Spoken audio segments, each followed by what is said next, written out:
आइए हम अच्छाई को संवार दें। संसार में सिर्फ बुराई ही नहीं है, लेकिन बात यह है कि यहाँ सिर्फ बुराई ही खबर बनती है। एक ऐसे संसार में जहाँ बुराई ने इतना शोर मचा रखा हो, वहाँ हमें ज़्यादा से ज़्यादा ऐसी जगहों की ज़रूरत है जहाँ से अच्छाई की आवाज़ भी सुनने को मिले।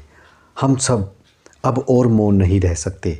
धूम्रपान के लिए, शराब के लिए, तंबाकू चबाने के लिए और अनेक नुकसानदायक आदतों व चीज़ों के लिए खूब विज्ञापन होते रहते हैं, लेकिन अच्छी आदतों व चीज़ों के लिए इस संसार के मन मस्तिष्क को स्वच्छता प्रदान करने के लिए क्या उपलब्ध है हमारे पास। टैक्स चोरों के नाम बड़े बड़े अखबारों में प्रमुखता से दिए जाते हैं। इसकी बजाय टैक्स अदा करने वालों की प्रशंसा पहले पृष्ठ पर क्यों नहीं दी जाती। हत्यारों की तस्वीरें ताज़ा खबर के साथ दिखाई जाती हैं। इसकी बजाय दूसरों का जीवन बचाने वालों की तस्वीरें क्यों नहीं छापी जाती। क्यों नहीं किसी एक सैनिक की शौर्य गाथा प्रतिदिन दिखाई जहाँ पढ़ाई जाती हो। बाहर निकलें और जिस जिसके बारे में आप जो जो अच्छा जानते हैं वह सब कुछ सुनाएं। आइए हम संसार को बता दें, उसके मन में ये बिठा दें कि हमारा ये संसार सचमुच एक अच्छा संसार है। हेलो फ्रेंड्स, मेरी आज की बुक समरी है। बुक का नाम है अप्रेषित पत्र, जिसको इंग्लिश में अनपोस्टेड लेटर कहते हैं। और इसके जो ऑथर हैं महात्रे राजी, जो एक वेल नोन स्पिरिचुअल गुरु हैं, थॉट लीडर हैं, एडिटर हैं, फ़िलासफ़र हैं, मेंटोर हैं। पिछले 2 दशकों से इन्होंने लाखों लोगों को एम्पावर किया है अपनी टीचिंग के थ्रू। और इस लिस्ट में बड़े बड़े जो इंडिविजुअल्स हैं, इंडस्ट्रियलिस्ट हैं, बिजनेसमैन हैं, एंटरप्रेन्योर्स हैं, opinion maker, award winning musicians, sports person, educationist और स्टूडेंट्स आते हैं। इस बुक के अंदर इन्होंने ज़िंदगी से जुड़े लगभग हर पहलू के ऊपर हमें गाइडेंस दी है, हमें बताया है आर्टिकल और लेटर के रूप में। हर एक लेटर दोस्तों हमें बहुत अच्छी पावरफुल एक डायरेक्शन का काम करता है। तो क्या हैं ये लेटर्स, आइए जानते हैं आज के वीडियो में। सीखने के लिए नियमित प्रशिक्षण से बेहतर कुछ नहीं है। हमें अक्सर ऐसे लोग मिलते हैं जो अपने भाग्य को इसलिए कोसते रहते हैं कि उनकी शिक्षा उनकी क्षेत्रीय भाषा के माध्यम से हुई है, जबकि सिर्फ 1 वर्ष के नियमित शिक्षण से वह अपनी मनचाही भाषा सीख सकते हैं और अपनी इस कमजोरी को दूर कर सकते हैं। कितनी ही बार लोग इस परेशानी में पड़ जाते हैं कि उनका ड्राइवर छुट्टी पर चला गया है, इस तथ्य के बावजूद कि उनकी कार गैरेज में खड़ी उनकी प्रतीक्षा कर रही है, वह कहीं आ जा नहीं सकते हैं। 1 महीने के नियमित प्रशिक्षण से वह कार चलाना सीख सकते हैं और अपनी इस कमजोरी को दूर कर सकते हैं। जनता के सामने भाषण देने का भय मृत्यु भय के बाद पहले स्थान पर माना जाता है, जबकि कोई भी व्यक्ति नियमित प्रशिक्षण लेकर भाषण देना और जनता के बीच बोलना सीख सकता है और कुछ ही हफ्तों में इस कला में माहिर हो सकता है।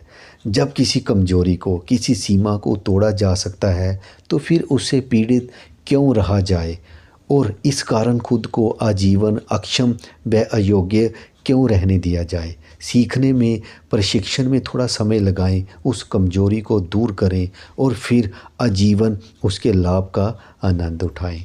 नियमित और व्यवस्थित प्रशिक्षण हमें ना सिर्फ अपनी सीमाओं पर विजय पा लेने की क्षमता प्रदान करता है, बल्कि हम जो भी हैं उससे बेहतर बनने में हमारी सहायता करता है।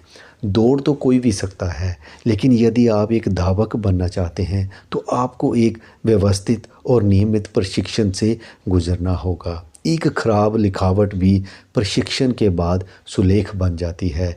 नियमित प्रशिक्षण से साधारण बातचीत भी संवाद की कला बन जाती है। प्रसिद्ध बॉक्सर मोहम्मद अली ने एक बार कहा था, मुझे अपने प्रशिक्षण से चिढ़ थी। मुझे ये बिल्कुल पसंद नहीं था, लेकिन मैं खुद से यही कहा करता था कि बस इसे छोड़ना मत। इस समय कष्ट उठा लो और फिर जीवन भर चैंपियन बनकर जियो। कोई भी क्षमता हो, व्यवस्थित और नियमित प्रशिक्षण से दक्षता बन जाती है। सर्वोत्तम बनने का अन्य कोई रास्ता नहीं है। सीखने के लिए नियमित प्रशिक्षण से बेहतर कुछ नहीं होता। हमारा जो जीवन है शतरंज की खेल की तरह है और ये खेल आप ईश्वर के साथ खेल रहे हैं। आपकी हर चाल के बाद अगली चाल वो चलता है। आपकी चाल आपकी पसंद कहलाती है और उसकी चाल परिणाम कहलाती है। आपकी परीक्षा ली जाती है, आपको चुनौती दी जाती है, आपको कोने में धकेल दिया जाता है और फिर जब वह देखता है कि आप अपना खेल बखूबी खेल रहे हैं तो वह आपको बाजी जीतने देता है और इस तरह खुद भी जीत जाता है। अपना सबसे अच्छा संसाधन तो आप खुद ही हैं। क्या आप अपना पर्याप्त उपयोग कर रहे हैं? जापान ने 1960 के दशक के शुरुआती वर्षों में स्टील उत्पादन में प्रवेश करने का निर्णय लिया था। स्टील उत्पादन के लिए अनिवार्य दो मूलभूत ज़रूरतें हैं, लोहा और कोयला, और दोनों ही जापान में उपलब्ध नहीं थे। लेकिन जापान जानता था कि इन्हें कहाँ से आयात किया जा सकता है और वह ये भी जानता था कि इसके बाद अपने तैयार माल का निर्यात कहाँ करना है, यानी जहाँ मांग ज़्यादा हो। परिणाम 1960 के दशक के अंत तक जापान विश्व का सबसे बड़ा स्टील निर्यातक देश बन चुका था। एक दशक के अंदर ही ये एक औद्योगिक क्रांति थी। ये हुआ कैसे? बेहतर संसाधन प्रबंधन से। भारत के लोग यही रोना रोते रहते हैं कि जनसंख्या ही उनकी मुख्य समस्या है। विश्व ने इसका क्या किया? उन्होंने भारत की इसी जनसंख्या को कम कीमत वाली श्रम क्षमता के स्रोत के रूप में देखा। विश्व ने बहुत सारे काम आउटसोर्सिंग के माध्यम से भारत में कराने शुरू कर दिए और अपने लाभ में वृद्धि कर ली। बेहतर संसाधन प्रबंधन की बदौलत ये पॉसिबल हुआ। अपने भीतरी और बाहरी दोनों क्षेत्रों में बहुराष्ट्रीय कंपनियों को लुभाकर दुबई ने अपने वीरान और बंजर रेगिस्तान की काया पलट कर दी और उसे आर्थिक गतिविधियों का केंद्र बना दिया। कैसे? बेहतर संसाधन प्रबंधन से। समस्या ये नहीं है कि आपके पास समय नहीं है, समस्या है समय नामक संसाधन के कुशल प्रबंधन की। समस्या ये नहीं है कि आपके पास पर्याप्त स्थान नहीं है, समस्या है स्थान नामक संसाधन के कुशल प्रबंधन की। समस्या ये नहीं है कि आपके पास पर्याप्त पूंजी नहीं है और इसलिए आप धनी नहीं है, समस्या है पूंजी नामक संसाधन के कुशल प्रबंधन की। वह कितनी भी कम हो लेकिन आपको धनी बनाने के लिए पर्याप्त है।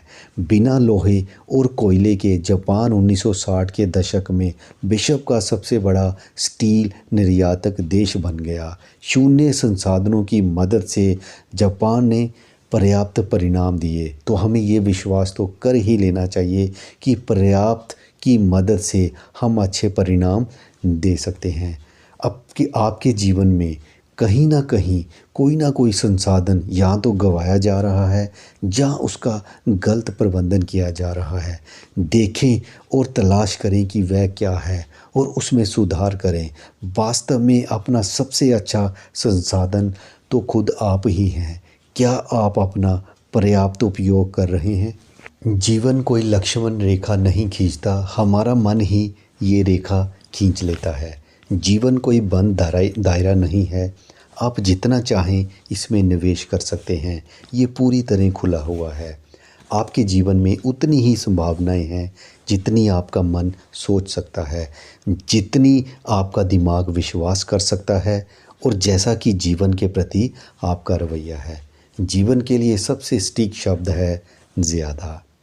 उम्मीद करता हूँ दोस्तों आपको ये वीडियो पसंद आया होगा। अगर पसंद आया तो आप मेरे चैनल को सब्सक्राइब कर सकते हैं, वीडियो को लाइक कर सकते हैं, दूसरों के साथ शेयर कर सकते हैं। बहुत जल्द मैं इस बुक से रिलेटेड तीसरे वीडियो में आपको मिलूँगा। आपने समय निकाला, वीडियो देखा, थैंक्स फॉर वॉचिंग।